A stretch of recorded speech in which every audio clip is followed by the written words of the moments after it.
Our next guest is Marchelle Tigner of Trigger Happy Panda. How's it going? I'm doing well. How are you doing? I'm doing pretty good, So, all right, well, I'm just going to jump. I just got to ask. Okay, explain to me the name Trigger Happy Panda. What's that all about? Okay, so the Trigger Happy Panda is actually my logo, and Panda comes from, I just like pandas. The actual company name is Trigger Happy Firearm Instruction. Okay. Right. I got Trigger Happy because back in the day, people would say, hey, Tig, you don't really, hold on to an idea or a thought. You really just pull the trigger, like you just do it. And so that's kind of how I got the nickname Trigger Happy, and we kind of just went from there. Okay, so let's start from the beginning. So how did you initially get into shooting? Initially, I started with the military. I was in the Army National Guard from 2009 to 2016. And of course, we shot, the M9 pistol, and then we shot the M16 rifle. But I didn't fall in love with it then. That's just where I got introduced to it. I don't know, just kind of moseyed on through the rifle qualification. Yeah, because I had to.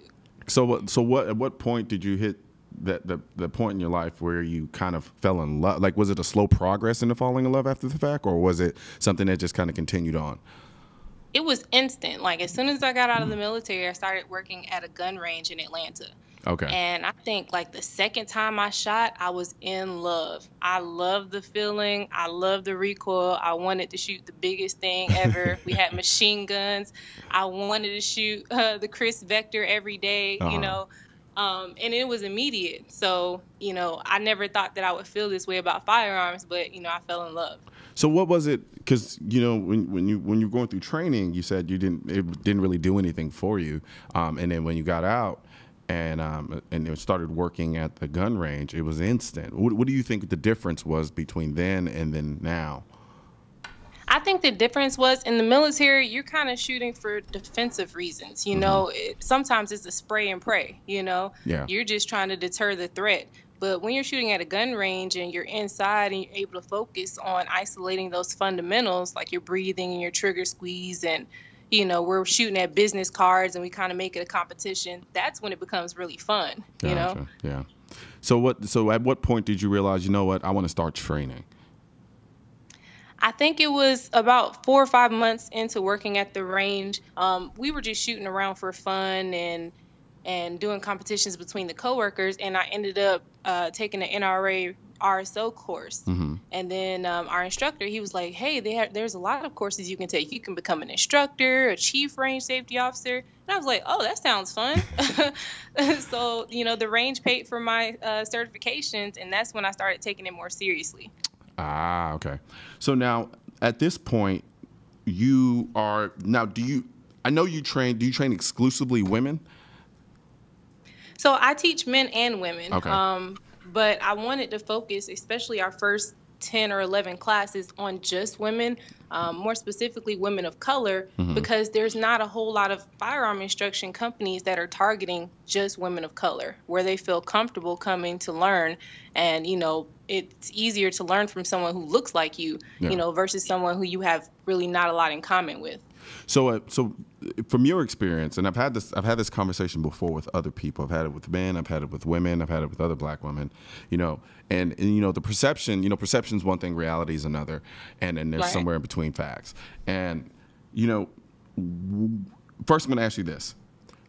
Are the majority of black women anti-gun? Definitely not. Okay. I think what they are, I think they're just afraid. They're afraid of firearms because we've kind of have it ingrained in us, that stereotype that if you see a black woman with a gun, she's crazy, or, she's, seriously, she's, an unstable person who can't de-escalate a situation. I mean, I hear it all the time when I tell people what I do, and guys are like, oh, watch out for her. Don't make her mad. As if I can't make, logical reasoning skills. It's weird. I'm going to jump in and say, you kind of sound like me. Because I went through that period also, and I still deal with it to this day, especially people who don't really know completely what I do. I remember when I started getting into firearms and thinking, and I got that a lot. It was like, oh God, is it gonna be careful? Don't make him mad. Don't I don't want to Right. leave you alone because you the one with the guns. And I'm like, man, come on, man. Like Right. I'm not a raging baboon who's just looking to kill people. Like Right. so from your experience, from your perspective, you feel like for a lot of black women, it's a matter of one having to deal with the perception of being a black woman who's into firearms, and then dealing with the kind of historical context of black women owning firearms as well, and kind of having to shake all of that off before getting to the point of actually being able to enjoy them. Right, definitely. Those stereotypes are, a real big barrier, and it's something that I fight every day. Even, getting women to sign up for the classes, they're kind of like, well, I don't know, well, my boyfriend has a gun or my husband has the gun in the house. And I'm like, okay, well, what happens if he gets sick and he's not there? Or, like, what do you do? Yeah. Now, let me ask you this one question. Do you think that, so I grew up during a time period where, there was this idea of, gang violence, I remember these marches like "Put the guns down," all these types of slogans, and they were specifically geared towards dealing with black on black violence, in most part. Do you think, on any level, that for black women they approach the idea of firearm ownership not only in their hands but in the hands of other black men as maybe on a subconscious level problematic because of the kind of the context that the idea of black firearm ownership is usually placed under historically? Right. I mean, I definitely think so. And that's something that a lot of black gun owners have to think about is, the perception of owning a gun, advocating for other people to own guns, and even advocating for you to learn how to use it. Yeah. Because of, I was raised in a household with no guns because my parents were like, no, we don't believe in that. If we have one in here, then, it's a really bad problem for our children to be around them. Yeah. But, it's a different time. Back in the 90s, our neighbors weren't breaking into our houses, like they are now. Yeah. No. You're absolutely right. So what are some of the kind of unique aspects of training, not only just women, but black women of firearm ownership? And you can go back and forth whether it just has to do specifically with women and black women in terms of training them and teaching them how to shoot. I think one of the unique things that I found is that it gives us a sense of empowerment. Statistically speaking, if you look at, crime rates against black women, sexual assault, we're more likely than other demographics to be assaulted. Domestic violence, we're more likely than other demographics to experience that too. So what's unique about teaching women of color and even men of color how to shoot is that, we have that empowerment now, and then we have that freedom to exercise our Second Amendment right to make ourselves feel safe. Gotcha. How problematic? I mean, is it something that, like, the people who usually you come in contact with when you are training them, do you find yourself having to kind of tear down certain walls that have been kind of placed up beforehand, or by the time they get to you, they're at least a little bit more open-minded about getting into firearms and learning to shoot them correctly? Oh, we definitely have to tear down barriers. I mean, I remember I had a class where there was a young lady crying just at the thought of going into the range. And I sat there and held her as she cried because I know what she's experiencing and I know how she felt, because I felt the same way when I started shooting, initially when I was in basic training and boot camp. I was extremely scared. I was like, I've never been around this. This is loud. I got a drill sergeant yelling at me, so I know it can be traumatic. No, you're right. You're absolutely right. You're absolutely right. And so now, where do you see, like, as you look at the landscape of firearm ownership in this country, where do you see the trend going? Where do you see it, say, in the next 5-10 years? I think it's going to be more of a major market, and it'll be, instead of just in Texas where we're familiar with seeing people walk around open carrying, everyone in the back window of their truck, they have a rifle. We see that in southern states. I think we're going to start to see that everywhere eventually. I think it's going to be, more just as common as buying sneakers or, clothing or a laptop. Everyone's going to kind of embrace it as a culture. And I think that's a good thing. We need to. I've never felt more safe than being around a bunch of people carrying guns. I feel safe. Gotcha. So now, so for certain group of people, they look at that and the idea of, wait, you want people to buy guns like we buy sneakers. You want guns on the back of trucks. They look at that as almost like a devolution instead of an evolution in our society. What do you usually say to people when if you do encounter them who are kind of a little apprehensive about the idea of firearm ownership, and then they kind of criticize you about your stance on it? How typically do you address people like that who are anti? I told them that, first of all, this is our right. It's our Second Amendment right. Mm-hmm. It's the Second Amendment because it's one of the most important rights that our founding fathers gave to us.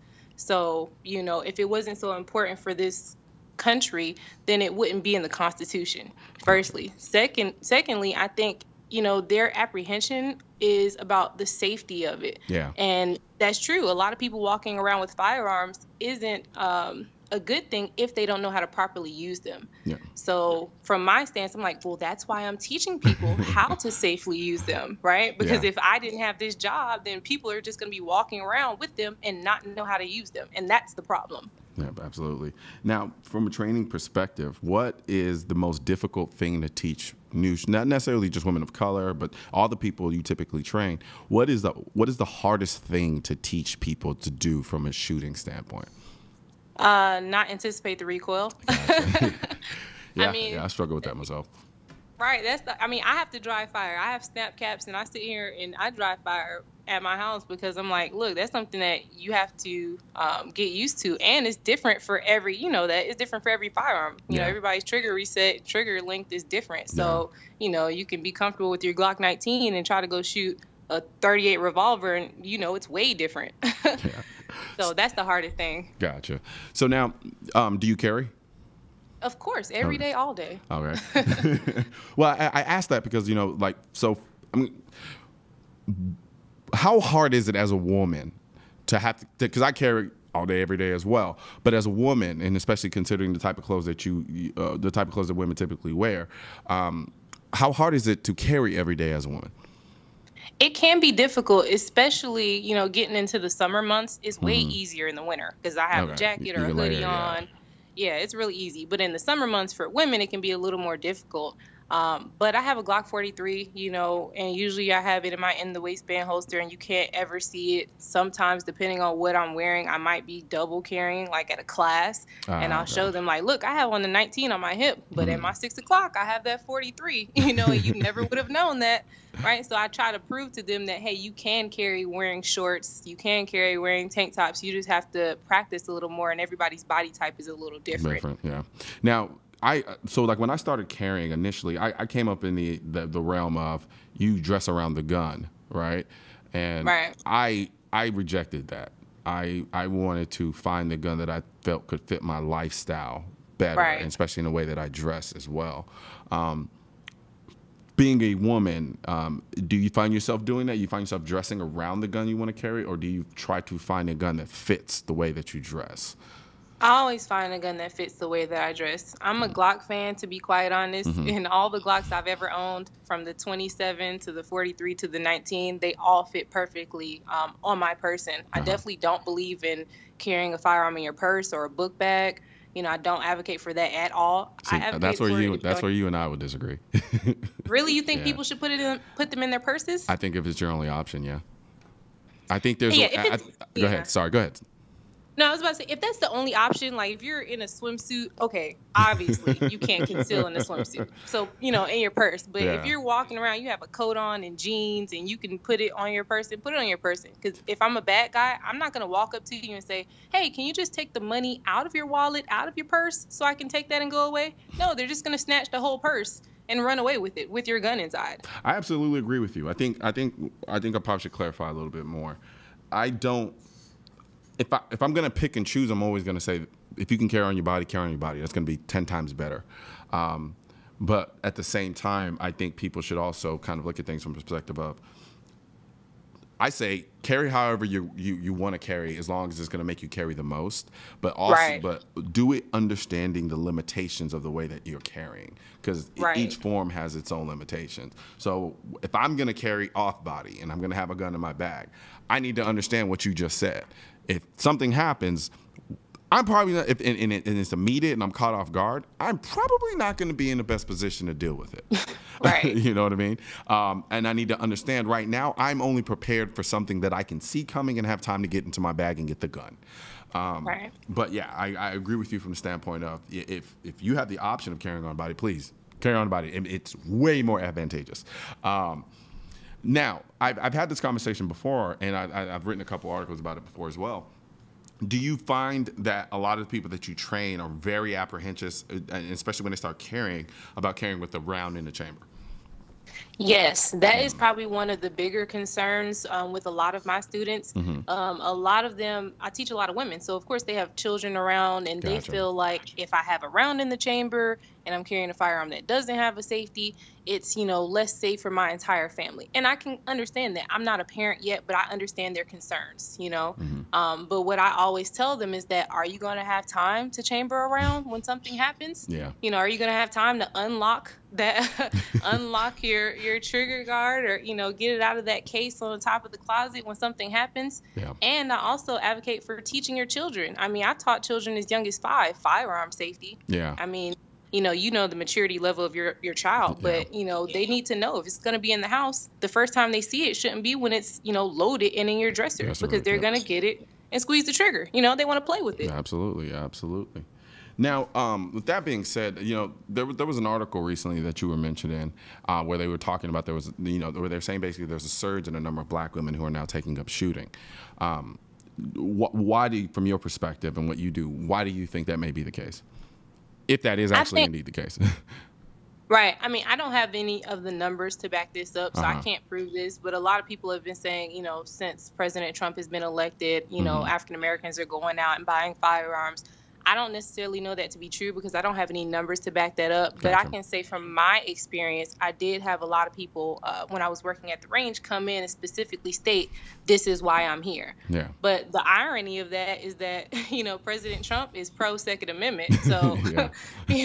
if it had went the other way, you would have felt Been safer, different, but yeah. not been able to exercise exercise your your rights. Right. So Damn, that's it's funny. I kind of never actually ironic. thought about that myself. So, Right. Yeah, That's the irony. very interesting perspective from that regard. Okay, we got about a minute left, so I want you to go ahead and plug and let people know where they can go and get training from you if that's what they want to go ahead and do. Yes. So on Instagram, I am Trigger Happy Firearm Instruction. And on my website, it's triggerhappypanda.com. So all of my classes are there, and you can reach out to me via email on my website as well. Awesome. Well, I want to thank you very much for joining us today. And, you have an open door policy with us. Anytime you want to come back on the show, just let me know. Thank you so much. Will do. All right. You have a good one. You do the same. Absolutely. So that's it for Seeing Live today. It's good to be back with you guys here in Dallas, Texas. The NRA annual conventions was actually really fun this year. I really thoroughly enjoyed it, and I love being able to kind of mix and mingle with the people and feed off of that energy. I've got a really, really great reception from everybody, and I always come back, reinvigorated and ready to do more. But we'll definitely join you guys again tomorrow on Seeing Live. I'm Colion Noir, and I'm out.